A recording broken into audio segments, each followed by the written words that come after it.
Bien, continuamos aquí en Portales del Mineto el tema, la polémica ley forestal que se dio primero con un decreto legislativo y por las presiones de grupos ecológicos, comunidades nativas y también pequeños empresarios madereros, pues realmente tuvo que tener una primera modificatoria con la ley 2958. Estas normas pues se estaban dando, están digamos adecuándose con los requerimientos del Tratado de Libre Comercio con los Estados Unidos. Sin embargo, han generado una polémica en la cual todavía hay algunos rezagos. Estamos aquí con el ingeniero Carlos Rincón Latorre, presidente del capítulo de Ingeniería Forestal del Consejo Departamental de Lima, el Colegio de Ingenieros, y el ingeniero Gustavo Suárez de Fleitas, director general forestal y de fauna silvestre del Ministerio de Agricultura. Ingeniero Rincón, se ha hablado mucho de la tala ilegal. Esto durante muchos años ha sido pues una tarjeta roja para lo que significa todo el tema ecológico y también de control gubernamental, porque lamentablemente en la selva, como en otros temas también, el tema ambiental y protección a la biodiversidad ha carecido justamente de mucha fuerza, y mucha fuerza política en muchos casos. ¿Qué opina usted?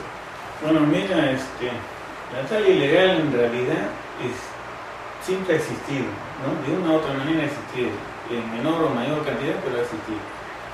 Cuando se dio la primera ley, la 2147 de los años 70, ¿no? Que esa ley duró como 30 años, entonces la ley, la tala ilegal estaba circunscrita, digamos, a los decomisos, a los que no tenía el origen de la madera.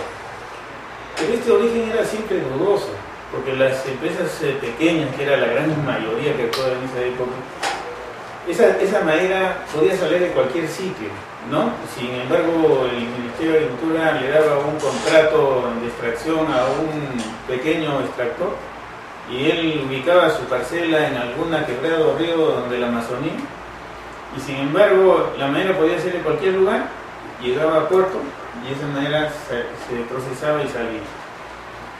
Y muchas veces este proceso se comercializó tanto que justamente en el mismo puerto había personas que decían: yo te amparo, llegaba la madera a puerto, yo te amparo tu madera con este contrato, ¿no? Se comercializaba el contrato. Entonces todo ese proceso siempre ha existido, ¿no? Y peor cuando se dio la ley 27308, que toda esa masa de personas que existían en esa época pasaron no cumplieron con los requisitos para tener una concesión forestal o no pudieron. Entonces toda esa masa de personas que vivían en la madera pasaron a la clandestinidad, o se pasaron a la informalidad. Entonces de ahí se generó todo ese proceso de tala ilegal. ¿Cómo cambiar eso? ¿No? Es un proceso, diría, de repente hay que trabajar el asunto, hay que analizarlo y verlo de qué manera podemos capitalizar toda esa gran cantidad de extractores pequeños que viven de la madera, pasen a la formalidad, ¿no? De qué manera pueden haber bosques nacionales. Yo lo escuché una vez al ingeniero Gustavo sobre la creación de unos bosques nacionales donde podían entrar los pequeños extractores y podían sacar madera, solamente sacar madera, pero el manejo del bosque estaba a cargo del Estado, de un grupo de empresarios u operadores, ¿no? Dados por el Estado, en base a un proyecto experimental que se hizo de la ITT en conjunto, ¿no? Entonces era un modelo muy interesante, muy bueno, que de repente se podía plasmar en la ley y podríamos legalizar todo eso y tener un ordenamiento de esa actividad. ¿Cómo era ese proyecto? El proyecto de la ITO fundamentalmente era el Estado tenía un área grande, en este caso tenía algo así como 50.000 hectáreas, que hizo su inventario, hizo su plan de manejo y parceló, hizo sus POAs y todo. Entonces esos POAs pequeños, ¿no? Los sacaba a concurso, ¿no? Entonces los pequeños decían: ya yo entro a este lote solamente a sacar madera de ese lote. Entonces los pequeños entraban y sacaban la madera de ese sitio y lo comercializaban. Pero el Estado manejaba el área, ¿no? Toda concesión forestal normalmente está entre 5 hasta 40.000 hectáreas o más, ¿no? Hay consorcios que llegan hasta 200.000 hectáreas de bosques, ¿no? en nuestra Amazonía. Y todo es bajo un plan general de manejo, ¿no? Y este plan general de manejo tiene sus planes anuales, ¿no? Donde La actividad maderera se da, ellos entran a una actividad pequeña, a una anual, ¿no? Entonces de ahí sacan la madera, comercializan y van manejando el bosque progresivamente, ¿no? Ahora, claro, eso está sujeto también a una supervisión por parte del Estado, tiene los informes, ¿no? Que hace un seguimiento a los contratos para ver si funcionan o no, o si cumplen con las normas o no. Entonces hay todo un aparato público que está atrás del cumplimiento de todas las actividades de esas concesiones, ¿no? Entonces esa es la manera de que funcionan las concesiones forestales. Las comunidades nativas no están exentos de eso.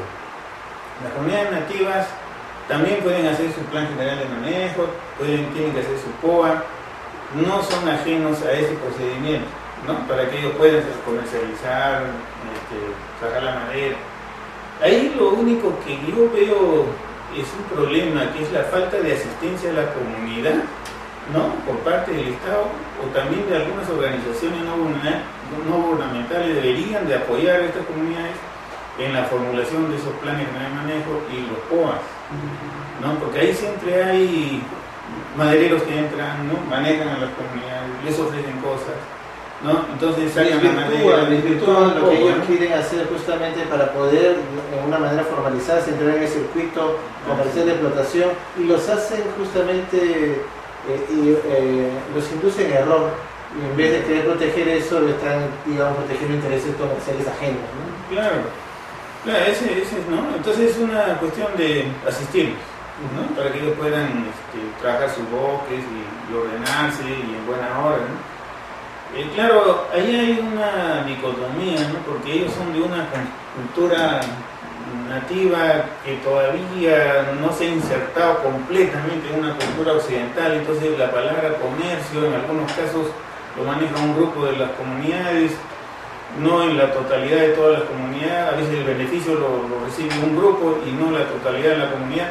Entonces hay algunos aspectos débiles ahí, ¿no? Que esa es falta de la integridad, cultura o capacitación o conocimiento que deben tener las comunidades, y una transferencia, ¿no? No es transferencia, sino que las comunidades nativas deben de conservar su riqueza cultural, pero están ya viviendo en un mundo occidental, ¿no? Entonces hay una situación de ese tipo, ¿no? Que por eso es que necesita una buena asistencia, un buen apoyo, ¿no?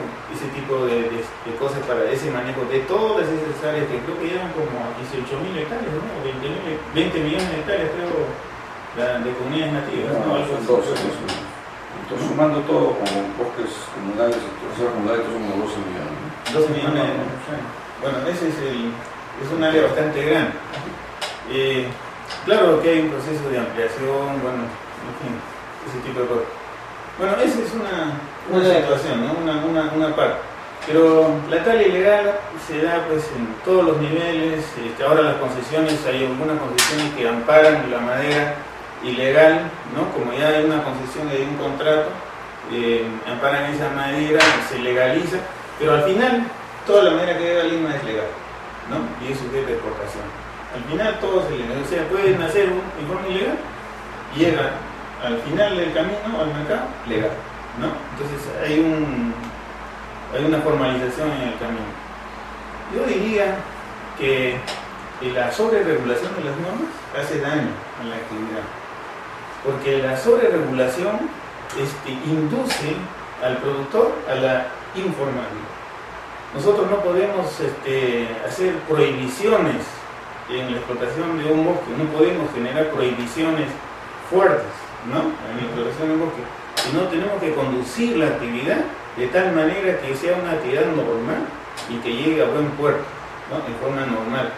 Pero todas estas normas, ¿no? Tienen que ser coherentes con esa realidad que se vive. Pues ahí tenemos que apuntar, ¿no? Entonces vamos por ese camino, debe ser para llegar a la legalidad, ¿no?